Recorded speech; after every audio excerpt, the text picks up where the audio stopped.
Amen. So slowly here with the smokingprophet.com. I'm not going to be on here long at all. So if you could come in the room, quickly come in. If you could share the broadcast, I really, really appreciate this. I'm not going to be on here long at all. Grace and peace to you, Kamitria. I saw someone else was on, and I try to honor people's time that I follow and stuff. But I'd already planned this to do it around my lunchtime, and I was like, let me come on and do what I need to do before the moment has passed. Thank you. Hello. Minister Luis, grace and peace to you. Gloria D. Glass, grace and peace to you. Thanks for coming on. So I'm going to make this really, really, really, really, really short. On Sunday, I was able to have like a late breakfast with someone and sit down and kind of hash it out with some of their friends, a different group other than what I've been around, a different audience. And I've already told you guys that that is good. Like, getting around people outside of your main circle is great, because there's a great number of opportunities outside your squad, right? I talked about that several months ago. I have a blog post on it on the smokingprophet.com talking about exploring opportunities outside of your squad. And it all came from this this fact that this man named Mark Granovetter came up with, that there are greater opportunities with those outside of your circle because there's less overlapping connections. Meaning, grace and peace, Philip Watson, love you. Thank you for coming on and inviting your followers. Appreciate you so much. But say, for example, if I know Philip and Philip is inviting his audience, he's connecting me with people that I don't know. You know what I'm saying? And by connecting me with those people, if there's someone there that I don't know, they could possibly connect me with someone else they don't know by sharing. Grace and peace, be unique with me. Grace and peace, Shar. Thanks for coming in. So there's great opportunity in these connections that don't already exist, and with people that you may not have a strong tie with. Okay, so that's a social theory. Is totally true. But anyway, so I'm sitting down, I'm with these millennials and just talking about their different our different things, because it's the age group that's between about 19 to 35, and we're just talking about different things. And like, we talked about, like, man, sexual harassment, things that are going on in the news.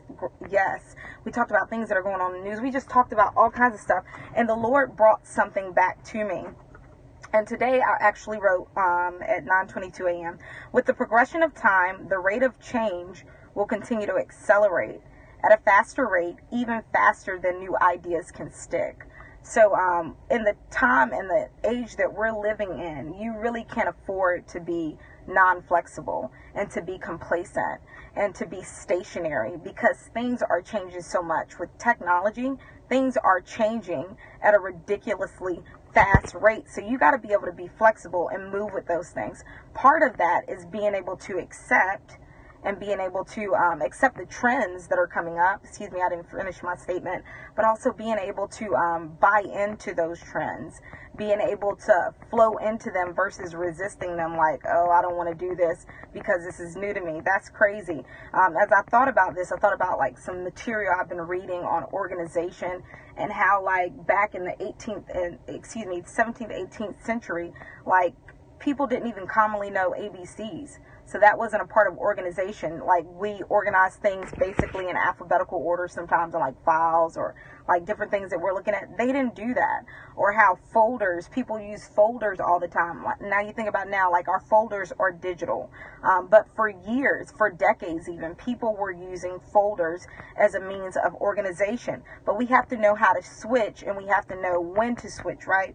So an example of why millennials are really important, and why they're on the heart of God, and why you as Christians, you as Christian leaders, you as whatever you are, you as a believer, why you need to be able to market not only to non-Christians but to millennials, because I think that we got to market to the non-Christians too. Like, I don't know who told us not to, but anyways, it is the number one reason is for cultural influence. Okay, so cultural influence is basically being able to set trends, basically being able to change what our nation will be like in decades to come. You know, we need their influence because they're setting the cultural trends. Like, they're setting the new norms. They're setting the standards. And this is something that you're going to live through. They're doing it right now, but they're also doing it for the future to come. So not only this, if we just market towards Christians, this doesn't support growth, and it also is in violation of what Jesus commanded. Jesus gave us a command in Matthew 28, where he told us to go out and make disciples of all nations. So if you don't do it, then you're in a violation of that. And that's not just like, hey, he wasn't just like, do this if you want to do it. Like, go look at it, Matthew 28. You can start reading at the 18th verse, going into the 19th. But that was a command. He told us to do that. And that's what we have to do. So not only do we have to market to non-Christians, but we have to be able to market to millennials, because they're really important. If we just market to ourselves, it actually makes the church weaker. You think that marketing to yourself and always having a message for someone that believes in God already is making the church stronger? Yes, we need that. We need that. We're not to forsake assembling together, because it allows us to edify one another and encourage one another. Hebrews 10:25. But we have to get beyond that, because essentially the full picture is making the church weaker, because the church is supposed to be a cultural influencer. But when we market to ourselves and we market to our own, we lose our ability to become a dominating presence or force in the earth. Did you catch that? So when we market to ourselves, we lose our ability to become a cultural influencer, because we're over here making our bubble strong, and your bubble is small. Your bubble's tiny, okay? God wants us to go in and make disciples of all nations. He wants us to teach all nations, everybody. Christ died for all. Okay, so here's an example of why millennials matter so much. Again, I said the number one reason is because millennials have the ability to influence culture at a rate that no other generation can. We're the largest living generation. And I haven't really talked about this so much, because the Lord had me studying it back in 2016. And honestly, it's like I'm kind of like ahead of that now, because I already was studying it. But the Lord has been dealing with me lately, like, no, I'm going to give you some more stuff and you bring this back. But we're the largest living generation. So we're creating trends again for the immediate future and for the future to come. That's way, way off. So I was talking to someone about like smoking trends and about where they saw things going. And what they said to me, immediately it sparked in my mind, wow, if we can capture this generation, then we can stop, what's going on with, the glorified usage of drugs and marijuana and pills. Like, you have these freaking kids. I saw something the other day about some little artist I didn't even know about. Young man wasn't even, I think he was 21 or something, where they're speculating that he OD'd. And he had a video on Instagram where he was taken, if I'm not mistaken, because I'm human, I make mistakes too. I don't remember everything that I read. That's why I make a lot of notes. But if I'm not mistaken, he was on an Instagram live taking a Xanax, and then he OD'd. Who knows if that was the cause of his OD, but, if we can catch that generation, then, we can stop the glorification of drugs. And millennials are really, really in tune to like self-care. So immediately the Lord dropped this idea on me. Okay, they're in tune to self-care. So talk about the impacts of self-care. Since they care so much about themselves, their lives, their goals, we care about all of these things as millennials. Let's talk about that. The impacts on your motivation. It messes with that. It messes with your memory. Smoking does that. The health impacts. We can talk about these things, but we have to be open to it. We can't just look at it like, oh, I'm just talking to my regular church audience. No, you're talking to the same audience that Jesus was talking to, and Jesus talked to everybody, okay? When he came on the scene, there wasn't a Christianity. He was the way. So he had to teach people that didn't know, and that's what we're to do. We're to teach people that don't know. The Lord has even been dealing with me on language lately. And since I started my blog, he always told me to write in a way that everyone would be able to understand. And when I say that, meaning believers and non-believers. But lately, he's been dealing with me like different terms that people use in church that just, like, the people on the streets, they're just not going to get it. Like, to win the lost. What is to win the lost? To somebody who doesn't know Jesus. You know what I'm saying? How about we say, God came for those that are hurting and rejected, those who've suffered tremendous losses in their life. God came for those people. If you have a question you'd like to ask me, you're more than welcome to email me at thesmokingprophet@hotmail.com. For the term deliverance, He gave me a new term.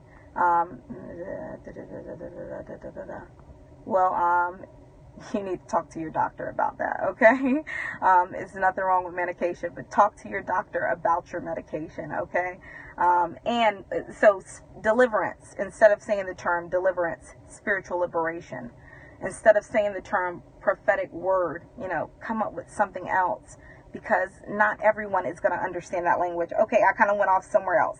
But if you don't believe me on why millennials are so important and why, their ability to influence culture at this crazy fast rate and for like decades to come is so important to us, then believe these facts. Younger generations are creating new normals. And this is all based on some articles that I've read recently. So shopping, there are different trends that are taking place with your shopping experience. Not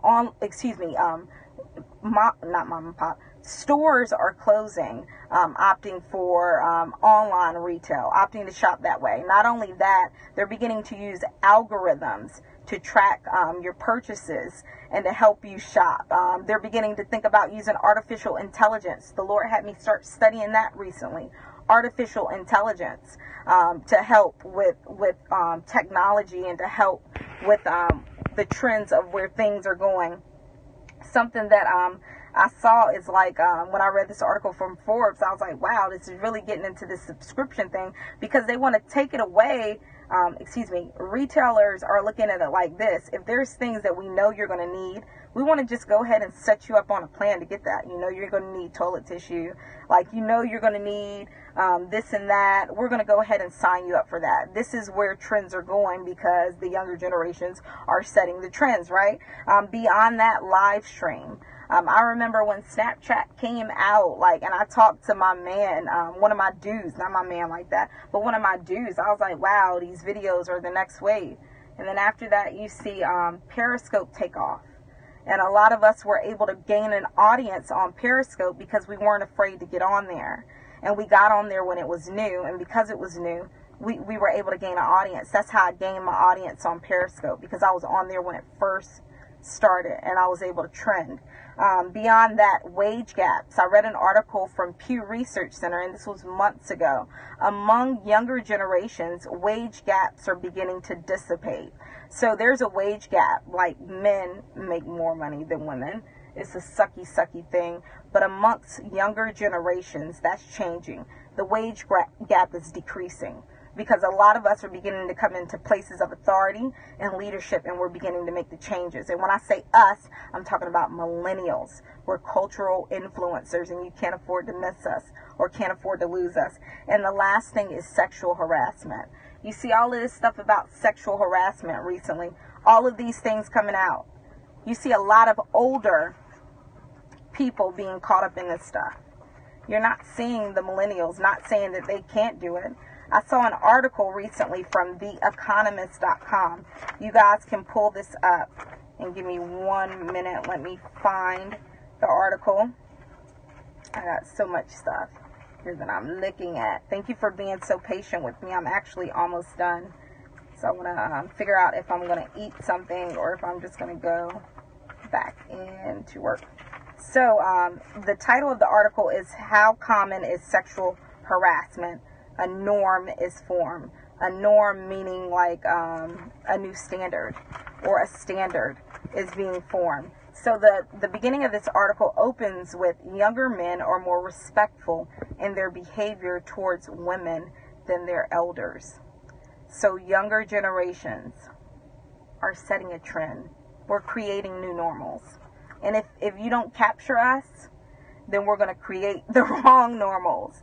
If you do capture us, we have the ability to create normals that are of good moral standing. You know what I'm saying? We have the ability to do that, which is why it's on the heart of God and which is why it's so important. Now, millennials aren't the only ones that are important. And I talked about this in innovation in the church. What is God saying? I wrote about that recently. It's also on my YouTube channel. It's a video up, I believe. If not, I'll put it up there this week.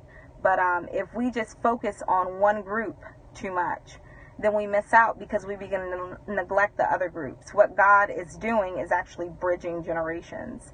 But he wants us to get out of the mindset that we've gotten into that he never put us in, of where my audience is Christians. Get out of that. Your audience is everybody. And you have to be able to be like Paul, you know, to the weak I became weak to win the weak. I become all things to all men possible so that some might be saved. You've got to learn how to be like Jesus told his disciples, to be shrewd as a snake, but as gentle as a dove. You have to be able to learn to speak the language of the people so that you can reach people. That is what the Lord is saying. But for those of you that don't believe me, like Jesus said, because Jesus was encountered with this too, people that didn't believe him, and he told them, if you don't believe me, then believe the evidence, believe the facts. So I'm telling you the same thing. If you don't believe me, you don't believe this is what the Lord is saying, then you can just believe the evidence. Go and check out the articles, read them yourself. I might throw this up and write a little bit about it just so that you guys can have an opportunity to see what I looked at. I had something else here that I don't see that I want to show you. But anyways, oh well. But I'm out of here. That's the only thing I wanted to share. Thank you everyone for coming on. Kametria, grace and peace to you. Thank you for coming on. Living an abundant life. Thanks for coming in. I'm going to go ahead and hop off. If you guys haven't been to my YouTube channel, it's at Lola Kabaya. I put a lot of my videos up there. Most recently, I have one up, Single for the Holidays. And if you're not single, you can still listen to it because I talk about some resources that I've read that will help you not only with romantic relationships, but relationships socially, work relationships, all of that. You can apply it in that sense. And also follow my podcast. It's on iTunes, Google Play, SoundCloud, TuneIn, and I'm now on Stitcher. So you can just follow at Lola Kabaya or at The Smoking Prophet. Bless you too. I appreciate it.